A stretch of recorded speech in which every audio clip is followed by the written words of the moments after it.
विभा गुप्ता, आचार्य हिंदी विषय, कक्षा 9। गुरुदेव रविंद्रनाथ टैगोर द्वारा रचित तोता कहानी आज हम पढ़ेंगे। तो ये हम देख रहे हैं, ये चित्र, ये गुरुदेव रविंद्रनाथ टैगोर का ही चित्र है। ठीक है। इनका जन्म सन 1861 ईस्वी में कोलकाता, बंगाल में हुआ था। पिता का नाम था महर्षि देवेंद्रनाथ टैगोर, माता शारदा देवी, और जिनके दादा थे प्रिंस द्वारकानाथ टैगोर। इनकी जो रचनाएं हैं, गीतांजलि तो इनकी बहुत प्रमुख रचना है। भारत का राष्ट्रगान जनगण मन, मतलब इनकी दो रचनाएं एक साथ दो देशों का राष्ट्रगान बनी। भारत का राष्ट्रगान जनगण मन और बांग्लादेश का राष्ट्रगान आमार सोनार बांग्ला। इसके अलावा काबुली वाला, तोता, मास्टर साहब, पोस्ट मास्टर, गोरा, डाकघर, डाकघर, वाल्मीकि, प्रतिभा, त्याग आदि, ये सब इनकी रचनाएं हैं। इन्हें जो पुरस्कार मिला गीतांजलि रचना पर मिला, तो नोबेल पुरस्कार मिला। गीतांजलि रचना पर नोबेल पुरस्कार इनको प्रदान किया गया। जो भाषा इन्होंने अधिकांश प्रयोग की है, सहज, सरल, प्रवाहपूर्ण, और ये हिंदी और बांग्ला भाषा। शैली विवेचनात्मक, आत्मकथात्मक। मातृभाषा इनकी बांग्ला है। मैंने बताया ना भी कि बांग्ला भाषा में भी इन्होंने लिखा है और हिंदी में भी।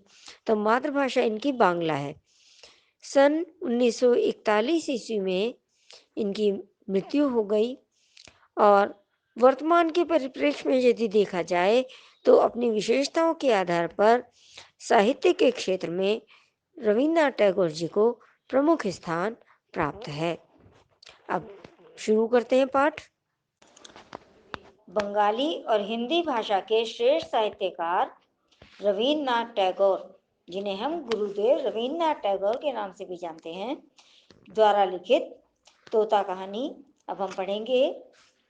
ये टैगोर जी द्वारा रचित, गुरुदेव रविन्द्रनाथ टैगोर द्वारा रचित एक मार्मिक और व्यंग्यात्मक कहानी है, जो कि वर्तमान के परिप्रेक्ष्य में शिक्षा की व्यवस्था एवं उसका छात्र जीवन पर प्रभाव प्रकट करती है, स्पष्ट करती है। आइए शुरू करते हैं पाठ। एक था तोता, बड़ा ही मूर्ख था। गाता तो था, पर शास्त्र नहीं पढ़ता था। मतलब वो अपने आवाज में गाता रहता था, लेकिन शास्त्र नहीं पढ़ा करता था। वो उछलता रहता था, फुदकता रहता था, उड़ता था, पर यही नहीं जानता था कि कायदा कानून किसे कहते हैं। मतलब जो नियमों के अनुसार हमें चलना चाहिए, अपने दैनिक जीवन में भी हम बहुत से नियमों को स्वीकार करके चलते हैं ना, उनके अनुसार कार्य करते हैं, तो वो उनके अनुसार नहीं करता था। ठीक है। राजा बोले, ऐसा तोता किस काम का, इससे लाभ तो कोई नहीं, हानि जरूर है। भाई कहीं भी अगर वो तोता गलत प्रकार से बोले, कुछ गलत कार्य करे, तो राजा को तो ऐसा लगेगा ना जिससे राजा का अपमान हो रहा हो। राजा का तोता जंगल के फल खा जाता है, जिससे राजा मंडी के फल बाजार में, राजा मंडी के फल बाजार में फलों का टोटा पड़ जाता है। वहां फल बेचने के लिए ज्यादा नहीं मिल पाते हैं, तो राजा को ये भी बुरा लगता है। मंत्री को बुलाकर कहा, इस तोते को शिक्षा दो, मुझे इसकी शिक्षा की व्यवस्था करो, ये शिक्षित हो, इसे इसे भी कुछ ज्ञान होना चाहिए। तो उन्होंने मंत्री को बुलाकर ये कहा। तोते को शिक्षा देने का काम राजा के भांजे को मिला। भांजा पता है ना कौन होता है, बहन का बेटा, है ना। तो उसको तोते को शिक्षा देने का कार्य मिला। अब वो क्या कर रहे हैं, पंडितों की बैठक हुई, जो पंडित लोग थे, ज्ञानवान लोग थे, उनकी एक सभा हुई, बैठक हुई। विषय था, उक्त जीव की अविद्या का कारण क्या है। मतलब ये तोता जो है, ये अशिक्षित है, इसे ज्ञान नहीं है, विद्या नहीं है इसके पास, तो इसका कारण क्या है, ये विषय था। इस विषय पे वो बैठक हुई, बड़ा गहरा विचार हुआ, सबने अपने अपने विचार व्यक्त किए। सिद्धांत ठहरा, तोता अपना घोंसला साधारण खरपात से बनाता है। मतलब तिनके, घास, ये सब होते हैं ना, कि तोता अपना घोंसला उससे बनाता है, तो वो साधारण है।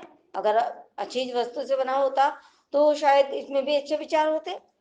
ऐसी ऐसे आवाज में विद्या नहीं आती। जबकि ऐसा सत्य थोड़ी ना है। प्राचीन काल में गुरुकुल में रहे हैं शिष्य, अपने गुरु के सानिध्य में रहे, सानिध्य मतलब पास में, है ना। और वहीं रहकर उन्होंने ये तो इकट्ठा भी किया, घास लकड़ी सब कुछ इकट्ठा करते थे, कुटिया भी वो अपने आप ही बनाते थे, भोजन के लिए प्रबंध भी अपने आप ही करते थे, हैं। लेकिन यहाँ प्रश्न है कि ऐसे आवास में विद्या नहीं आती, ये सिद्धांत निकल के आया विचार विमर्श के बाद। इसलिए सबसे पहले तो ये आवश्यक है कि इसके लिए कोई बढ़िया सा पिंजरा बना दिया जाए।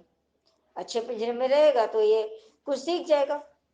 राज पंडितों को दक्षिणा मिली और वे प्रसन्न होकर अपने अपने घर गए। प्रसन्न हो गए, उन्हें दक्षिणा मिल गई तो प्रसन्नता पूर्वक अपने घर चले गए। हाँ जी, अब नंबर 3 पे आ गए हम, जहाँ नंबर 3 पड़ा हुआ है। सुनार को बुलाया गया, वह सोने का पिंजरा तैयार करने में जुट गया। पिंजरा ऐसा अनोखा बना कि उसे देखने के लिए देश विदेश के लोग टूट पड़े। भाई खूब पैसा मिल रहा है, बढ़िया पिंजरा बनाया सुनार ने। कोई कहता शिक्षा की तो इति हो गई, मतलब शिक्षा देने के लिए सोने के पिंजरे की आवश्यकता पड़ गई, है ना। कोई कहता शिक्षा न भी हो तो क्या, पिंजरा तो बना, इसके लिए पिंजरा बन गया, उससे बहुत लोगों को लाभ भी मिल गया। इस तोते का भी क्या नसीब है। अब मतलब इस विषय में चर्चाएं होने लगी कि इस तोते का नसीब क्या है, इसका भाग्य क्या है कि इसको सोने का पिंजरा मिल रहा है रहने के लिए। अब सुनार को थैलियां भर भर कर इनाम दिया गया। सुनार ने पिंजरा बनाया तो उसे बहुत थैली भर भर के बहुत सारा इनाम दिया गया। वह उसी घड़ी अपने घर की ओर रवाना हो गया। भैया इतना सारा कुछ मिल गया तो वो घर चला गया। उसके बाद पंडित जी तोते को विद्या पढ़ाने बैठे। जो ज्ञानवान पुरुष कहा जाता है जिन्हें पंडित ज्ञानी, वो उसे पढ़ाने के लिए बैठे तोते को। नस लेकर बोले यह काम थोड़ी पोथियों का नहीं है। मतलब उन्होंने एक तरीका खोज निकाला कि ये थोड़ी सी पोथियों से कैसे पढ़ लेगा, बहुत सारी पोथियां चाहिए। पोथी मतलब पुस्तकें, कॉपी वगैरह, हैं। राजा के भांजे ने सुना, उन्होंने उसी समय पोथी लिखने वालों को बुलवाया, मतलब जो लिख लिख सकें ज्ञान को। हम सब समझ सकते हैं कि क्या लिख लिख के अगर किसी के मुंह से उसके पेट में डाल दिया जाए, आपको अगर कॉपी कह दिया जाए कि उसे मिक्सी में डालो और पी जाओ, तो उससे ज्ञान प्राप्त होगा क्या। ऐसा ही इस तोते के साथ किया जा रहा है। पोथी लिखने वालों को बुला लिया और उन्हें लिखने के भी पैसे मिल जाएंगे। पोथियों की नकल होने लगी, बहुत से लोग नकल करने लगे। नकलों के और नकलों के पहाड़ लग गए, मतलब बहुत सारी नकल हो गई। हर कागज पे अलग अलग बहुत सारे कागज इकट्ठे हो गए नकल के। जिसने भी देखा उसने यही कहा कि शाबाश, इतनी विद्या के धरने को जगह भी नहीं रहेगी। धरने को मतलब रखने को, इतनी विद्या रखी भी कहाँ जाएगी, उनके लिए तो वही विद्या है। नकल नवीसों को, जो नकल करने वाले हैं उन्हें कहा नकल नवीस। नकल नवीसों को लद्दू बैलों पर लाद लाद कर इनाम दिए गए। जो नकल करने वाले थे उन्हें बैलों पर लाद लाद कर बहुत सारे इनाम दिए गए। वे अपने अपने घर की ओर दौड़ पड़े, चले गए अपने घर, इनाम मिल गया वो भी चले गए। उनकी दुनिया में तंगी का नाम निशान भी बाकी नहीं रहा। अब तक जो तंगी में अपना समय बिता रहे थे, तो अब तंगी कहाँ रही। अब तो उन्हें बहुत कुछ मिल गया नकल कर करके कागजों की। दामी पिंजरे की देखरेख में राजा के भांजे बहुत व्यस्त रहने लगे। दामी मतलब इतना दाम इसका बढ़ गया, तो उसकी देखरेख कौन करने लगे, राजा के भांजे। वही उसी कार्य में व्यस्त रहने लगे। इतने व्यस्त कि व्यस्तता की कोई सीमा न रही। मतलब पिंजरे की देखभाल में वो इतना व्यस्त रहने लगे। अब सोने का पिंजरा है तो उसकी देखभाल करते रहे, उसी में इतना व्यस्त रहे कि उन्हें तो समय ही नहीं मिलता। मरम्मत के काम भी लगे ही रहते, कभी कहीं कुछ मरम्मत करने की जरूरत है, कभी कुछ। फिर झाड़ू पोंछा और पॉलिश की धूम भी मची ही रहती थी, पॉलिश भी की जाए वहां। जो ही देखता यही कहता कि उन्नति हो रही है, मतलब सबका भला हो रहा है। भला तो और लोगों का हो रहा है ना, जो नकल कर रहे हैं, जिसने पिंजरा बनाया, जो देखभाल कर रहे हैं, सबको कुछ ना कुछ मिल रहा है। तो भला तो और लोगों का हो रहा है, तो वो तो यही कहेंगे ना कि उन्नति हो रही है। अभी तक हमें तो समझ नहीं आया कि इसमें कहाँ उन्नति हो रही है ना, लेकिन उन्होंने कहा उन्नति हो रही है। इन कामों पर अनेक अनेक लोग लगाए गए और उनके कामों की देखरेख करने पर और भी अनेक अनेक लोग लगे। सब महीने महीने मोटे मोटे वेतन ले लेकर बड़े बड़े संदूक भरने लगे। भाई बहुत बढ़िया, उन्हें उनको प्रति माह वेतन मिलने लगा और उनके तो संदूक भरने लगे संपत्ति से, धन से। वे और उनके चचेरे ममेरे मौसेरे भाई, भाई बंध मतलब भाई बंधु बड़े प्रसन्न हुए और बड़े बड़े कोठों बालाखानों में मोटे मोटे गद्दे बिछाकर बैठ गए। जब इतना कुछ लाभ हो रहा है तो वो ऐसा करने लगे। चौथा गद्यांश है ये, संसार में और अभाव तो अनेक हैं, पर निंदकों की कोई कमी नहीं है। निंदा करने वालों की, निंदक कहते हैं निंदा करने वाला। एक ढूंढो हजार मिलते हैं। वे बोले, पिंजरे की तो उन्नति हो रही है, पर तोते की खोज खबर लेने वाला कोई नहीं है। बात तो ये सत्य है, इसमें तो निंदा वाली बात ही नहीं है। लेकिन उसे निंदक कहा कि निंदकों की कमी नहीं है। वो कहने लगे पिंजरे की तो उन्नति हो रही है, भाई पिंजरा सोने का बनवाया गया है, और तोते की कोई खोज खबर नहीं ले रहा कि तोते को कुछ ज्ञान प्राप्त हो भी रहा है या नहीं, वो कैसा है। बात राजा के कानों में पड़ी। उन्होंने भांजे को बुलाया और कहा, क्यों भांजे साहब, ये कैसी बात सुनाई पड़ रही है। अब भांजा बोल रहा है। भांजे ने कहा, महाराज अगर सच सच बात सुनना चाहते हो तो सुनारों को बुलाइए, पंडितों को बुलाइए, नकल नवीसों को बुलाइए। मतलब पहले तो उस सुनार को बुलाओ जिसने पिंजरा बनाया है, फिर जो पंडित उसको शिक्षा देने वाले हैं तोते को उसको बुलाइए, फिर जो नकल करने वाले हैं विद्या की, जिसके की बहुत सारे पहाड़ लग गए थे, अभी पढ़ा ना हमने, उन्हें बुलाइए। मरम्मत करने वालों को और मरम्मत की देखभाल करने वालों को बुलाइए। निंदकों को हलवे मोड़े में हिस्सा नहीं मिलता। जिन्हें मतलब उनका कहना है कि जो ये निंदा कर रहे हैं हमारी या पिंजरे की, जिसकी भी समझ लो, पिंजरे के बारे में तो कहा उन्होंने, जो कुछ कहा जिसे वो निंदा कर रहे हैं, तो इन्हें निंदकों को कोई किसी बात में कुछ लाभ नहीं प्राप्त होता, हलवे मोड़े में हिस्सा नहीं मिलता। मतलब ये तो हुआ कि इन्हें कोई लाभ प्राप्त नहीं हो रहा, इसीलिए वे ऐसी ओछी बात करते हैं। बात तो उनकी सही थी कि कोई उन्नति दिखाई नहीं दे रही। जवाब सुनकर राजा ने पूरे मामले को भली भांति और साफ साफ तौर से समझ लिया। भांजे के गले में तत्काल सोने के हार पहनाए गए और राजा ने उसकी बात को सही समझ लिया, और भांजा जो था, जो कि देखभाल के कार्य में लगा हुआ था, उसे सोने के हार पहनाए। राजा का मन हुआ कि एक बार चलकर अपनी आंखों से यह देखें कि शिक्षा कैसे धूम धड़ाके से और कैसी बगटुट तेजी के साथ चल रही है। मतलब शिक्षा की कितनी प्रगति हो रही है, तोता कितना कुछ सीख गया, चलकर ये देखा जाए। राजा के मन में ऐसा विचार आया। एक दिन वह अपने मुसाहिबों, मूलगों, मित्रों और मंत्रियों के साथ आप ही शिक्षाशाला में आरंभ किया। तो उन्होंने ऐसा किया कि जो उनके साथ अक्सर जो लोग रहते थे, मंत्री थे, उनके मित्र थे, जो भी लोग थे, उनको साथ लेके और वो शिक्षाशाला में, जहाँ की तोते की शिक्षा चल रही थी, वहां पर पहुंच गए। उनके पहुंचते ही ड्योढ़ी, ड्योढ़ी मतलब दरवाजे पर ही, ड्योढ़ी के पास शंख, घड़ियाल, ढोल, तासे, खुरदक, नगाड़े, तुरैया, भेरियां, तमामे, कांसे, बांसुरिया, झाल, करताल, मृदंग, जगझम, मतलब राजा के स्वागत में जो भी वाद्य बजने थे, वो अपने आप ही बज उठे। मतलब उसी समय उनको बजाना शुरू कर दिया गया। पंडित गले फाड़ फाड़ कर, अबूटियां फड़का फड़का कर मंत्र पाठ करने लगे। पंडितों को लगा कि तो राजा आए हैं शिक्षा देखने, तो उन्होंने बड़ी बड़ी ऊंची आवाज में और मंत्र बोलने शुरू कर दिए, जैसे बहुत अच्छी शिक्षा चल रही है यहाँ। मिस्त्री, मजदूर, सुनार, नकल नवीस जो नकल कर रहे थे, पर्चों की नकल कर रहे थे ना, कि तोते को शिक्षा देनी है, उसके लिए बहुत सारे पर्चे बनाए जाएं, देखभाल करने वाले और उन सभी के ममेरे, फुफेरे, चचेरे, मौसेरे। ममेरे समझते हो नहीं तो मामा का बेटा, मामा की संतान ममेरे में आती है, बुआ की संतान फुफेरे में, चाचा की चचेरे, और मौसी मौसा की मौसेरे कहे जाते हैं।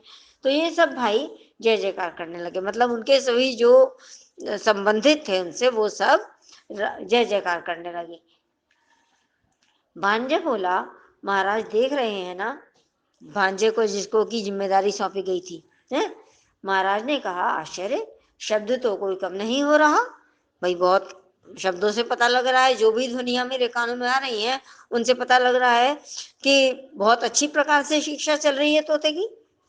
भांजा बोला, शब्द ही क्यों, इसके पीछे अर्थ भी कोई कम नहीं। राजा प्रसन्न होकर लौट पड़े। राजा को संतुष्टि हो गई और राजा वहां से लौटने लगे। ड्योढ़ी को पार करके हाथी पर सवार होने ही वाले थे कि पास के झुरमुट में छिपा बैठा एक निंदक बोल उठा। निंदक कहते हैं निंदा करने वाले को। अब यहाँ उसे निंदक तो कहा जा रहा है उनका, लेकिन वो तो सत्य बोल रहा है ना। महाराज, आपने तोते को देखा भी है, क्योंकि उसे तोते के बारे में जानकारी थी। आपने तोते को देखा भी है महाराज। राजा चौंके, बोले, अरे हाँ, ये तो मैं बिल्कुल भूल ही गया था, तोते को तो देखा ही नहीं। राजा के मन में आया कि हाँ, मैं गया था शिक्षाशाला में और तोते को देखा तक भी नहीं। लौटकर पंडित से बोले, मुझे ये देखना है कि तोते को तुम पढ़ाते किस ढंग से हो। पढ़ाने का ढंग उन्हें दिखाया गया, पढ़ाने का ढंग भी दिखा दिया। देखकर उनकी खुशी का ठिकाना न रहा। पढ़ाने का ढंग तोते की तुलना में इतना बड़ा था कि तोता दिखाई ही नहीं पड़ता था। इतने सारी ढेरों जो नकलें करवाई गई थी लोगों से।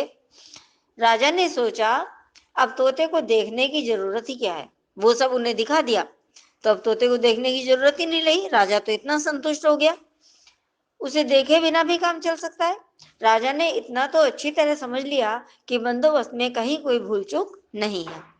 पिंजरे में दाना पानी तो नहीं था, थी सिर्फ शिक्षा। मतलब तोते को खाने के लिए कुछ नहीं दिया जा रहा था, वो खाएगा भी तो खाएगा कायम में, पेट में तो शिक्षा भरी है। समझ रहे हो ना, शिक्षा कैसी शिक्षा, जो नकल करवाई गई लोगों से वो सब ठूस ठूस के उसके पेट में भर दी गई। यानी ढेर की ढेर पोथियों के ढेर पन्ने फाड़ फाड़ कर कलम की नोक से तोते के मुंह में घुसेड़े जाते थे। देखो कितना कष्ट होता होगा उसको, जब एक एक पेज उसको इकट्ठा करके और उसे उसकी कलम की नोक से उसके पेट में घुसेड़ा जाता था, भरा जाता था। गाना तो बंद हो ही गया था, अब चीखे चिल्लाए भी कैसे तोता। चीखने चिल्लाने के लिए भी कोई गुंजाइश नहीं रह गई थी। तोते का मुंह ठसाठस भरकर बिल्कुल बंद कर दिया गया था।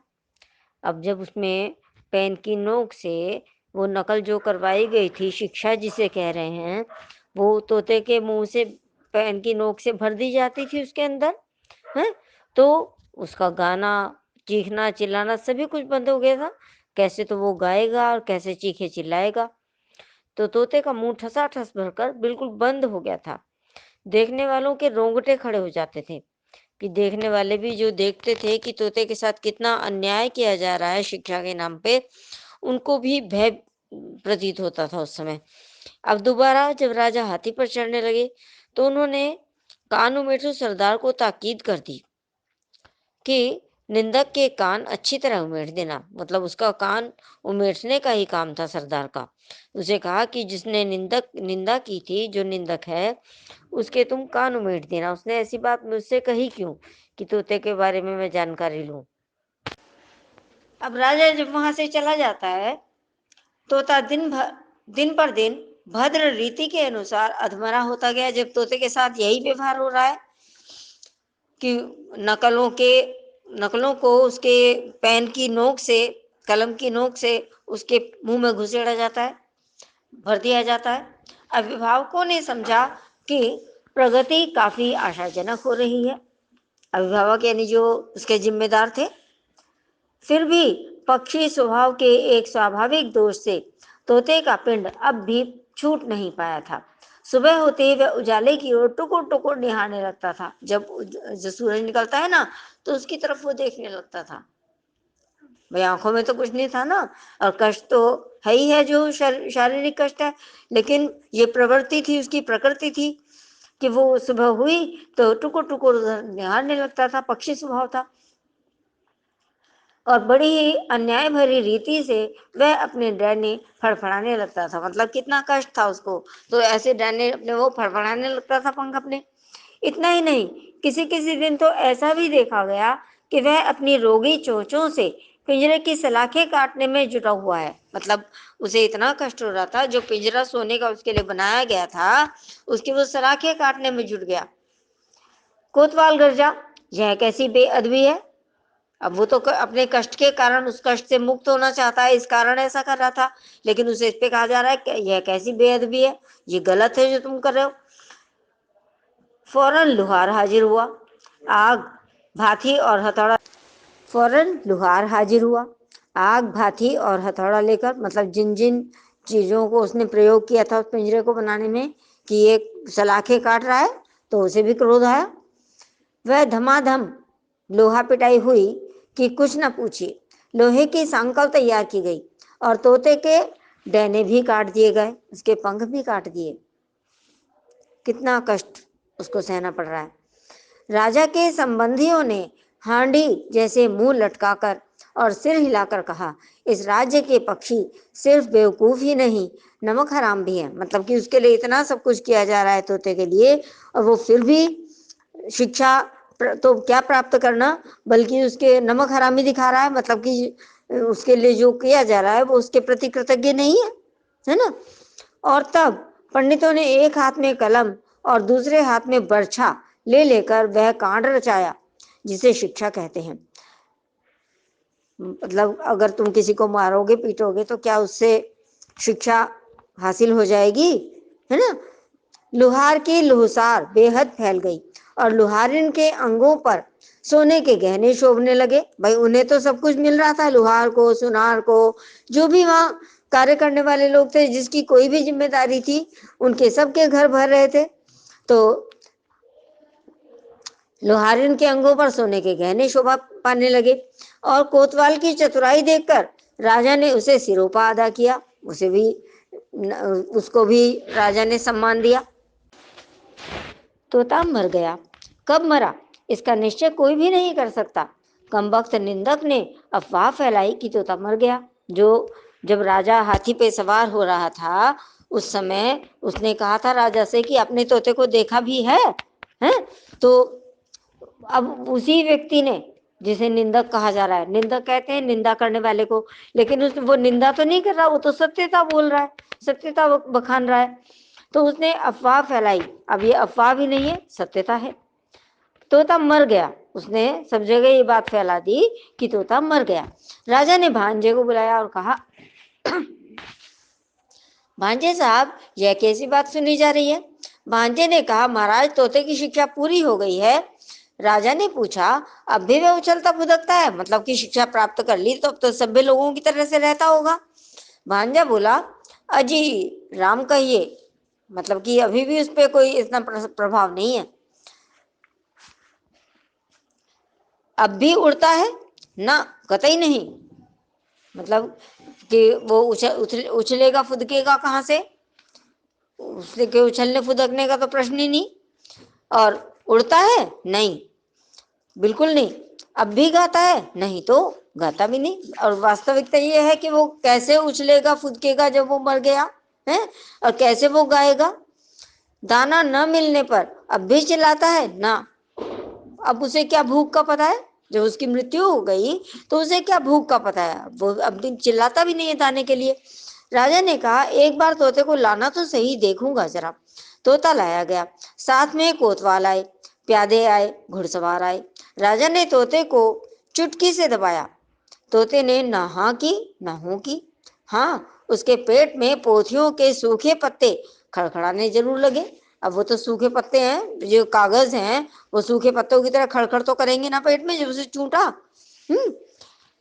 बाहर नव बसंत की दक्षिणी बयार में नव पल्लवों ने अपने विश्वासों से मुखलित वन के आकाश को आकुल कर दिया। मतलब कि जो बाहर खुली हवा थी उसमें, मतलब तोता उड़ गया, उसमें जो हवा उसकी प्रतीक्षा कर रही थी तोता वहीं चला गया।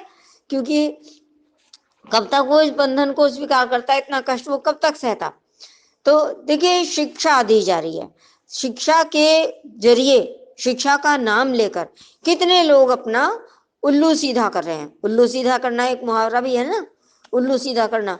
तो उल्लू ही तो सीधा कर रहे हैं, और राजा की आंखों पे पर्दा पड़ा है। दूसरी बात ये भी है कि राजा को अपने प्रकार से कभी ना कभी इस चीज की जांच भी करनी चाहिए थी कि शिक्षा चल रही है तो कैसी चल रही है।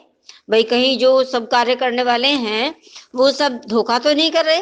कार्य करने वालों के कार्यों का भी निरीक्षण होना चाहिए है। तो वो नहीं हुआ तो ये तो जान चली गई। तो इससे हमने यही सीखा कि जो कोई भी कार्य हम करते हैं हमें अपने लक्ष्य की ओर ध्यान रखना चाहिए और सदैव सत्य आचरण करना चाहिए। अब तोता मर गया, उन्होंने तो सोचा था कि पेट में भरते रहेंगे इसके तो क्या किसी को पता लगेगा, किसी को दिखाई थोड़ी ना देंगे।